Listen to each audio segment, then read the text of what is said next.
Hi, welcome to Life on the Couch. I'm Adam Bagley. I'm Judy Holly. And I'm Ken Johnson. And Life on the Couch explores topics related to counseling, mental health, spiritual health, everyday issues, and helpful resources.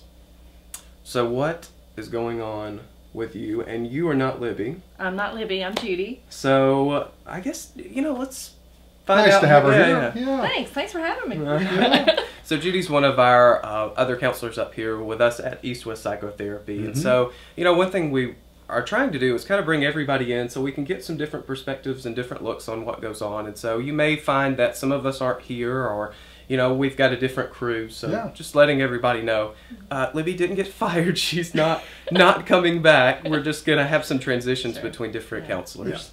Get to know everybody. So you can see all the different personality types. It's a good thing about working with a big group. You can find a little bit of everybody here. Well, in counseling, you have to be ready for anything. So you never know who's going to show up, who's going to come in. But it's always an adventure, so it's not too bad. But I will say, let me start today by saying I had a kind of an interesting situation.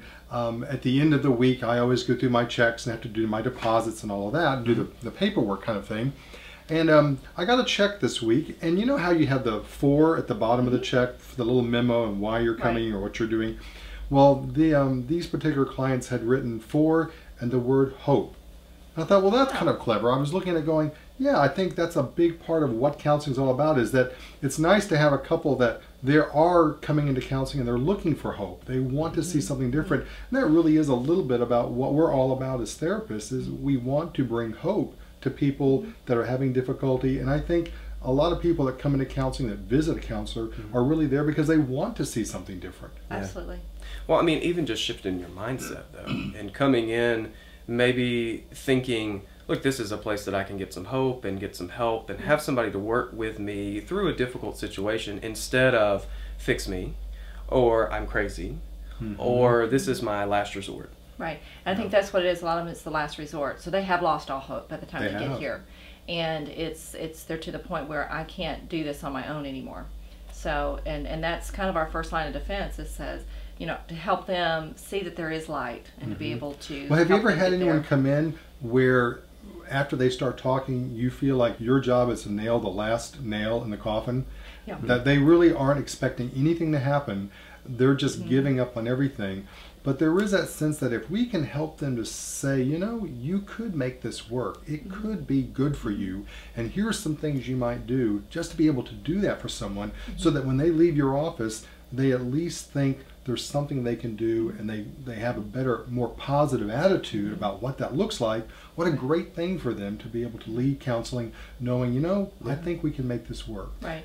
I think you have to give them a purpose for the week. It'd be something, the smallest thing. I've had clients that they're just they have so little hope that they can't do big things. So meet them where they're at. What's going on right now, how we can just give them that one little thing that week. It can be a very small task for the week, but it's to give them a purpose for the week, so when they come back, they can report to us how that worked, what happened. But everybody needs a purpose.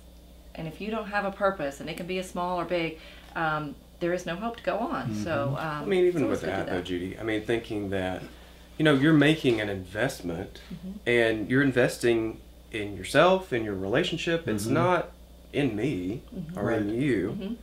It's in the process, and working toward the end result of you being able to better cope, better manage, get some new resources, new skills to deal with whatever the issue is you're going through. Yeah, it's not our job to push them to do something or pull them to do something, but walk by them and walk along with them to do something.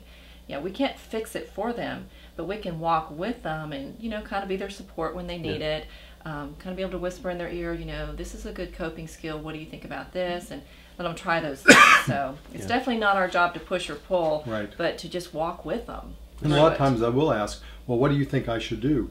And it's not my role to tell you what to do. It's my role to help you figure out what would work for you. Right. Yeah. Right. All right. So maybe to transition from that into maybe the first topic, I was reading an article on optimism and how people that may have a tendency to be very optimistic, sometimes that may be dangerous, or it may put you in a position where you don't see the full picture, or maybe some of the pros and the cons to to the situation. So one of the things, I guess, and it's not in the article, but it made me think of the study, and you can actually look up learned helplessness to find out a little bit more about the study.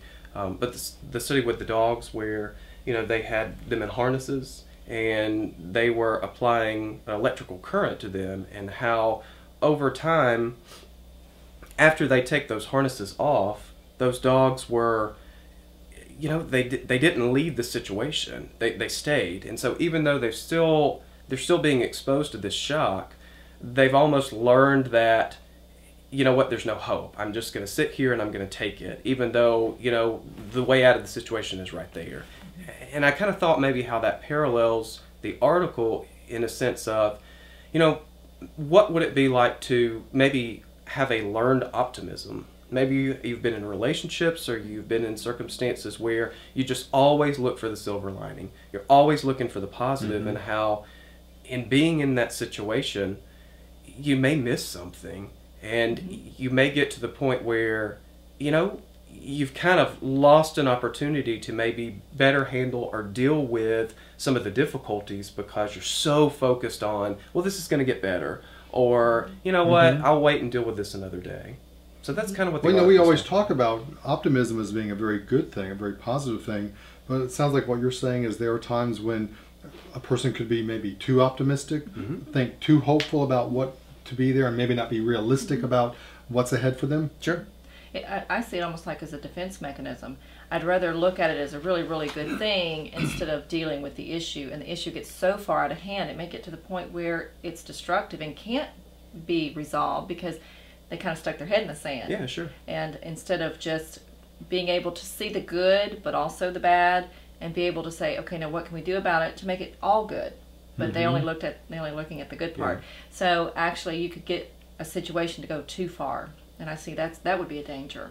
Well, I think you're right. I think in a couple situation, a spouse might always be hopeful and looking at what would be better in the future, hoping that things will get better, but maybe not being realistic that this person is not going to change, or they're in a dangerous situation, and maybe they're going to have to make some very unpleasant decisions that's going to change their life, but it might be for the better in the end. But it's just the idea of doing something different is really scary for a lot of people. So a lot of people will stay in a difficult, dangerous situation, abusive situation, only because at least they know what to expect. Right.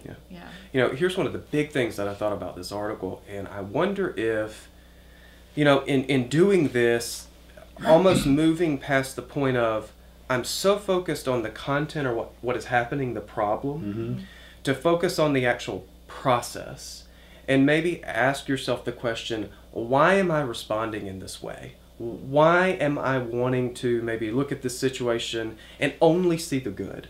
And maybe in doing that, you may find that you're angry, you're sad, you're frustrated, you are really maybe even happy. And you kind of put blinders on, and you don't look at stuff, and maybe looking at the process and pointing out maybe some of those different emotions and paying attention to those, and actually meeting those emotions where they are and finding some healthy ways to deal with those. One, just voicing it, instead of just always looking for best case scenario.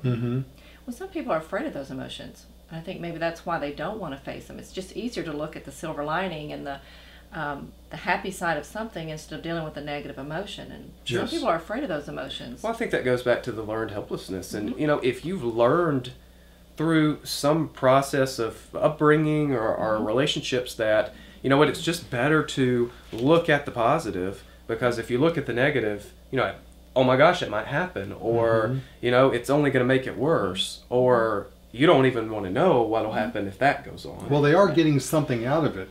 It may be a negative reinforcement, but they are getting...